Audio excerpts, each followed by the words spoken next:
He is not eligible to become a minister or an MLA. വളരെ വൃത്തികെട്ട രീതിയിൽ messages മാത്രമല്ല, ഒരു ഡെക്കോറം ഇല്ലാതെ, ഒരു കൾച്ചർ ഇല്ലാതെ, ഒരു സിവിലൈസ്ഡ് അല്ലാത്ത രീതിയിൽ യു ക്യാൻ പച്ചയ്ക്ക് പറയുകയാണെങ്കിൽ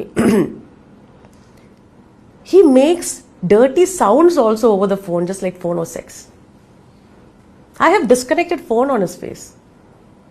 ഞാൻ പറയുന്ന എന്തെങ്കിലും തെറ്റാണെങ്കിൽ എൻ്റെ കയ്യിൽ എല്ലാ പ്രൂഫും ഉണ്ട്, റെക്കോർഡിങ്സ് ഉണ്ട്. Let him come and give you an answer. A hungry dirt.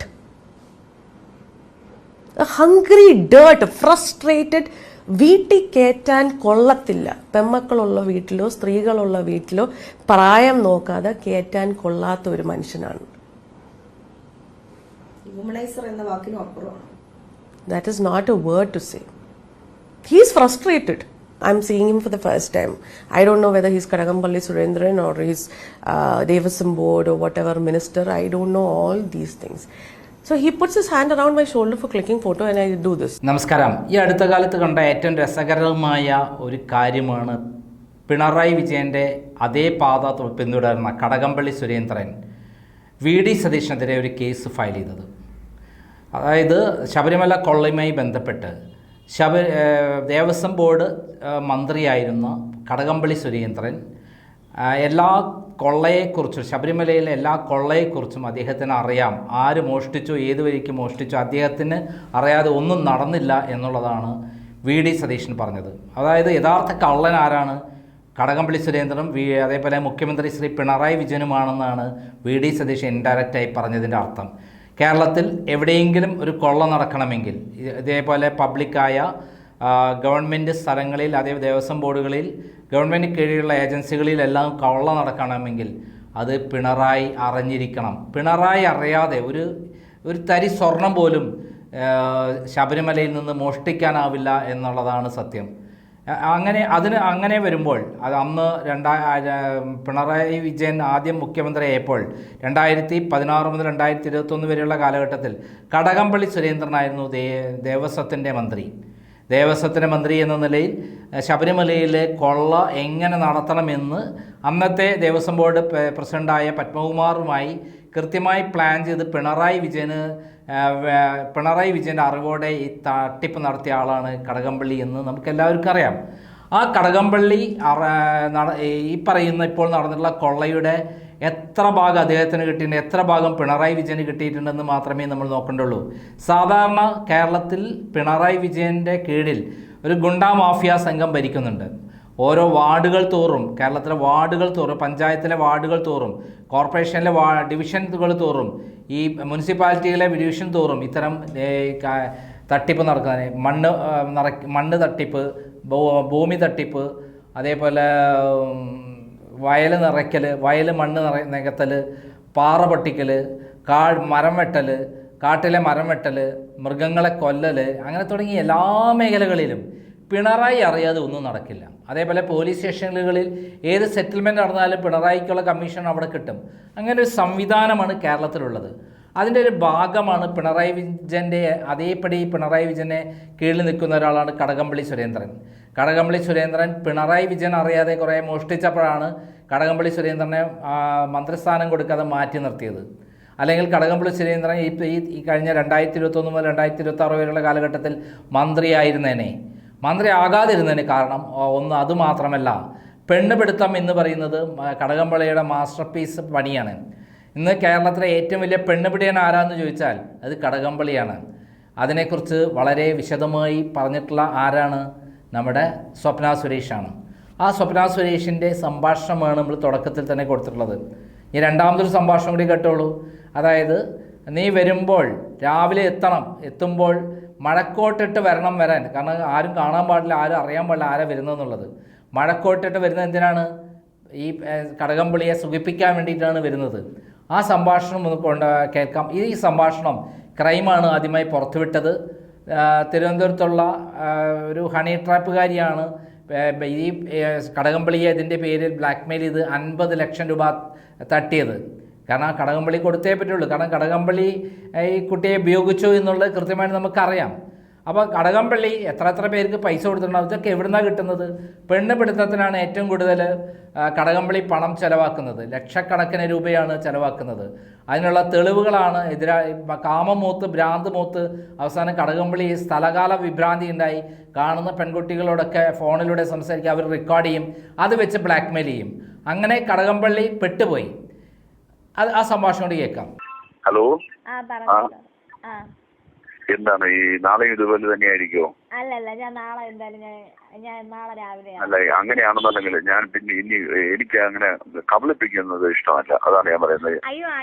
താല്പര്യമില്ല എന്നുണ്ടെങ്കിൽ അത് പറഞ്ഞാൽ പിന്നെ മഴയായത് കാരണം, അല്ലാതെ വേറെ ഒന്നുമല്ല. ദൈവത്തിനാണ് മഴ ആയതുകൊണ്ടാണ് ഞാൻ ഇറങ്ങാൻ. കാര്യം എന്ന് വെച്ചാൽ ഞാൻ ഇവിടുന്ന് ഇറങ്ങിയ സമയത്ത് നല്ല മഴ. ഞാൻ വിചാരിച്ചെന്നാൽ തോരട്ടെന്ന് വിചാരിച്ചു ഞാൻ കയറി കിടന്ന് പിന്നെ ഞാൻ ഉറങ്ങിപ്പോയി. അത് ഞാൻ പറയുന്നത് താല്പര്യമില്ലെങ്കിൽ ഞാൻ പിന്നെ അങ്ങനെ ശല്യപ്പെടുത്തുകയില്ല. അത് നിനക്ക് അറിവാഞ്ഞിട്ടാണ്. അയ്യോ, അതുകൊണ്ടല്ല. ഞാൻ എന്തായാലും നാളെ ഞാൻ വരാം. സത്യമായിട്ട് ഞാൻ വരാം. ഇന്ന് മഴയായത് കാരണമാ. ആ, അപ്പൊ നാളെ വരുമെന്നുള്ള കാര്യം ഇരിക്കാമല്ലോ. ഞാൻ വരും. നാളെ വരും.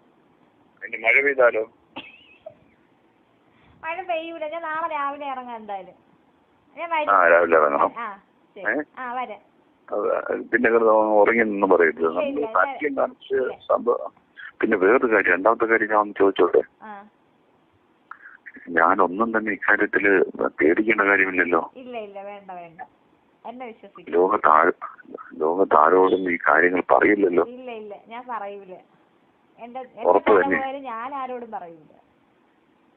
ശരി. കാര്യം വിശ്വസിക്കുന്നവര് വഞ്ചിക്കുന്ന പരിപാടി എനിക്കില്ല. ശരി. അങ്ങനെ ഞാൻ വരാം. നാളെ രാവിലെ 6 മണിക്ക് ഞാൻ പ്രതീക്ഷിക്കുന്നു. ഓക്കെ. ഞാൻ ഇന്ന് രാത്രി നീ വിളിക്കണ്ടല്ലോ. വേണ്ട, ഞാൻ രാവിലെ ഇറങ്ങിക്കോളാം. എത്തിക്കോളാം. നിങ്ങൾക്ക് ഇതൊക്കെ ഇടാനില്ലേ? മറ്റേ സംഗതി എന്തോ, പിന്നെ റെയിൻകോട്ടൊക്കെ ഇല്ലേ? റെയിൻകോട്ട് വാങ്ങിക്കണോ ഇനി? അത് ശരി, വാങ്ങിച്ചില്ലായിരുന്നോ? ഉണ്ടായിരുന്നു ഒരെണ്ണം, അപ്പൊ അത് ചീത്തയായി പോയി. അപ്പൊ ഇനി ഒരെണ്ണം വാങ്ങിക്കണം. മഴയത്താണെങ്കിലും ഒരു റെയിൻകോട്ട് ഉണ്ടെങ്കിൽ സത്യത്തിൽ അത് ഇട്ട് അങ്ങ് വരാമായിരുന്നല്ലോ. വാങ്ങിക്കണോ ഇനി? ഓക്കെ. ഓക്കെ. കേട്ടല്ലോ, ഇതൊന്നുമല്ല ഞാൻ പറഞ്ഞു വരാൻ പോണത്. ഒരു ആള് ഡിഫമേഷൻ കേസ് കൊടുക്കുമ്പോൾ അയാൾ മാന്യനാണെന്ന് തെളിയിക്കണം. മാന്യനല്ലെങ്കിൽ അയാൾക്ക് അപമാനമില്ല എന്നാണ് അർത്ഥം. നമ്മുടെ MA ബേബീൻ്റെ കാര്യം എടുക്കാം. അദ്ദേഹം എനിക്കെതിരെ സ്വരലയ അഴിമതി കേസിൽ എനിക്കെതിരെ കേസ് കൊടുത്തു. ഞാൻ എന്ത് ചെയ്തു?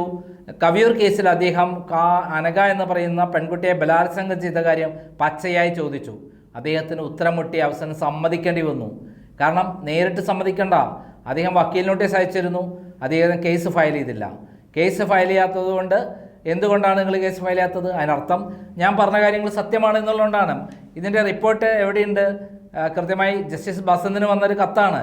അതിലാണ് MA ബേബി ഇങ്ങനെ അനഘയെ ബലാത്സംഗം ചെയ്തു എന്ന് പറഞ്ഞത്. അത് ക്രൈമും അതേപോലെ സാവി മാഗസിനും പ്രസിദ്ധീകരിച്ചു. 50 ലക്ഷം രൂപ നഷ്ടപരിഹാരമാണ് ചോദിച്ചത്.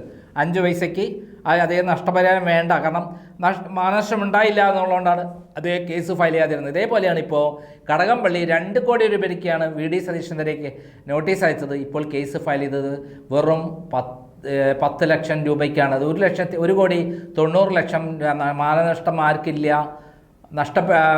നമ്മുടെ കടകംപള്ളി ഇനി 10 ലക്ഷത്തിന് മാനനഷ്ടമുള്ളൂ. ആകെ 10 ലക്ഷമേ ഇനി മാനനഷ്ടമുള്ളൂ. അങ്ങനെ വരുമ്പോൾ അയാൾ മാന്യനാണോ അല്ലേ തെളിയിക്കാൻ ഒരു 10-20 പെൺകുട്ടികളെ അദ്ദേഹത്തിനെതിരെ നിൽക്കുന്ന ഇത്തരം സെക്ഷലി ഉപയോഗിച്ച ഇദ്ദേഹം സെക്ഷലി പീഡിപ്പിക്കാൻ ശ്രമിച്ച കുറേ ആളുകളുണ്ട്, പെൺകുട്ടികൾ. അവർ സാക്ഷികളായി വരും. അത് 2 പേരാണ്. ഞാൻ അവരുടെ സംഭാഷണമാണ് പുറത്തുവിട്ടത്.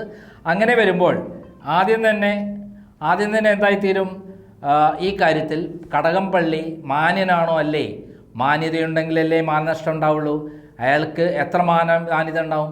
പെണ്ണ് പിടിക്കാൻ പോയി പലരെയും വലയിൽ വീഴ്ത്തുന്ന തട്ടിപ്പുകാരനാണ്.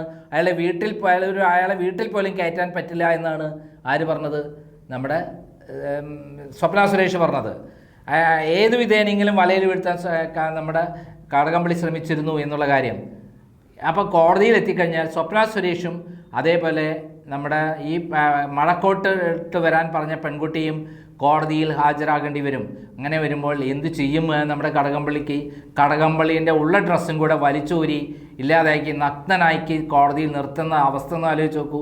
ഒടുതൂടെ ഇല്ലാതെ നിൽക്കേണ്ട അവസ്ഥ വന്നാൽ, കോടതി കോർട്ടിനുള്ളിൽ നിൽക്കേണ്ടി വന്നാൽ, അയ്യോ, അതിന് നാണുണ്ടായിട്ട് വേണ്ടേ കടകംപള്ളിക്ക്? ഇത്രയും വൃത്തികെട്ട ഒരു മനുഷ്യൻ എങ്ങനെയാണ് CPM പ്രവർത്തിക്കുന്നത്? ഓ, നമ്മുടെ പിണറായി ഉള്ളപ്പോൾ എന്ത് കടകംപള്ളി? പിണറായി നാണുമില്ല മാനുമില്ലാതെ കേരളം മുഴുവൻ 10-40 വണ്ടി പോലീസിൻ്റെ സഹായത്തോടെ കട്ടുമുടിച്ച് നടക്കുകയല്ലേ. നന്ദി, നമസ്കാരം.